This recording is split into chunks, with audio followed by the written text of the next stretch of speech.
Tonight, I'm in London Chinatown. Again, I'm always in Chinatown because of my home away from home.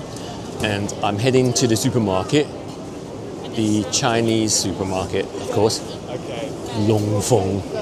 In English, it's spelled Loon Feng Supermarket, but we pronounce it Long Feng in Cantonese.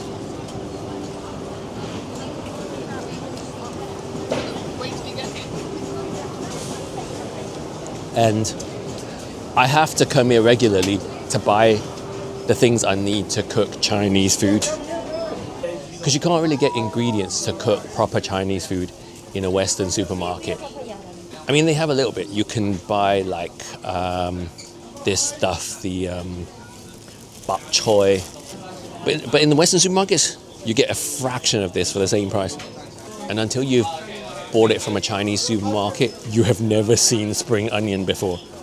This is what spring onion is supposed to look like. You see the size of this? I don't know if you can tell the size from this video, but I'll hold it against for you to get a sense of how big it is.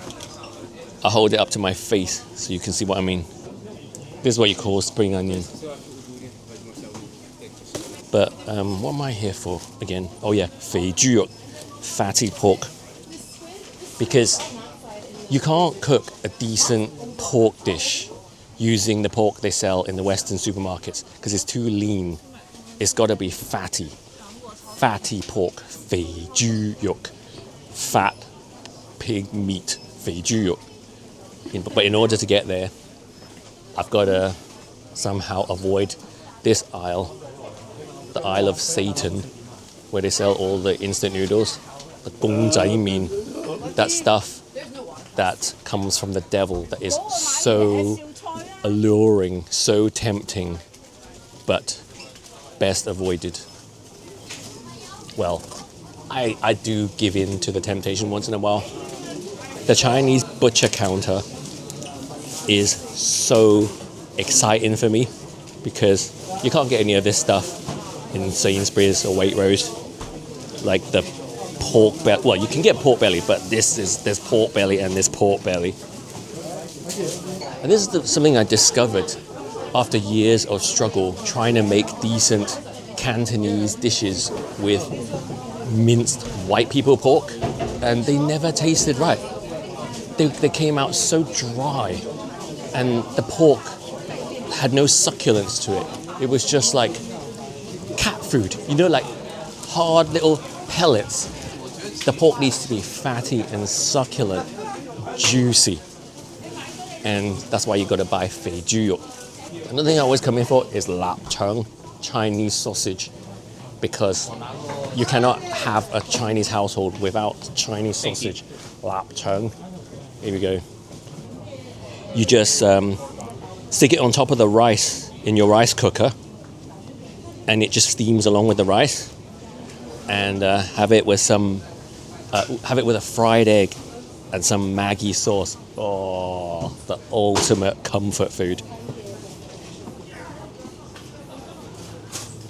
Okay, and in terms of noodles, I told you to avoid the satanic instant noodle aisle because I always buy fresh noodles. Yeah, these are my favorite noodles to buy from the supermarket. Look at that. But until you've tried cooking with these fresh noodles, you've not eaten noodles. Those dried noodles with all the additives and preservatives, that ain't noodle. You may as well be eating plastic. Although I have to admit, I do enjoy it once in a while when I'm in the mood for some of that yellow man's crack. Because it is an addiction, isn't it? And it was engineered for us. That's why I call it the yellow man's crack. No, not that crack, you dirty bugger. Another thing I always buy here is this stuff.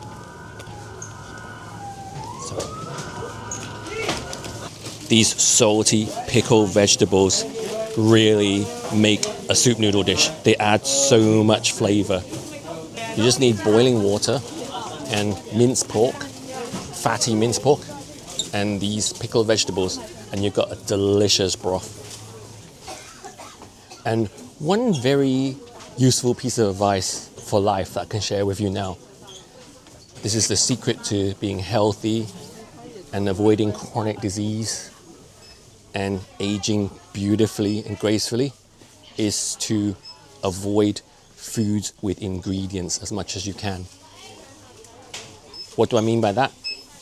Just buy meat, vegetables, fruit, and try to avoid as much as you can products that you have to pick up and look at the ingredients. If there's ingredients, they are usually bad things. The good foods don't have ingredients. It is what it is. It's a piece of beef. It's a vegetable. If it's got ingredients, don't avoid it completely, because you can't live like that very easily. I mean, that's what the keto diet is essentially, avoiding junk foods full of sugar. And that generally entails in avoiding stuff that's got ingredients, because they shouldn't have to tell us what's in your food.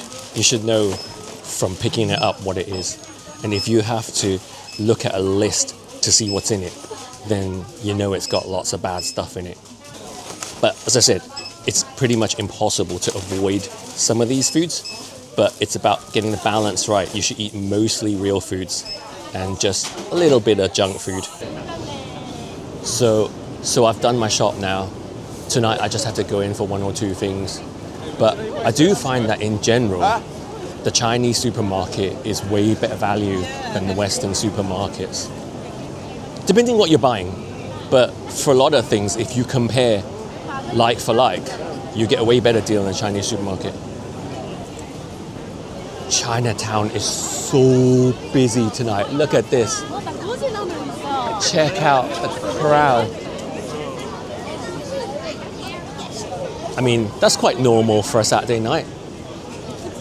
And it's lovely. I love the buzz of Chinatown. It reminds me of being in Hong Kong. It's like a little Hong Kong in London.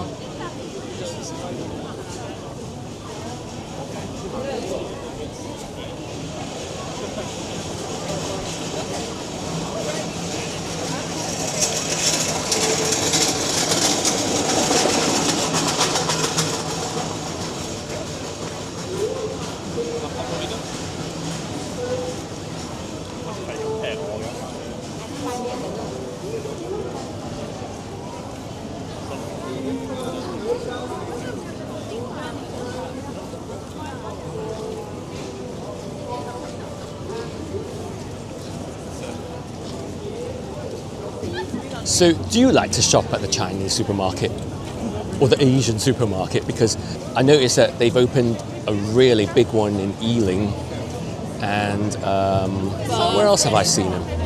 They're popping up all over the place because there are so many new immigrants from Hong Kong here in London, and it's wonderful to see. I feel so happy being among so many of my people again and hearing Cantonese everywhere I go.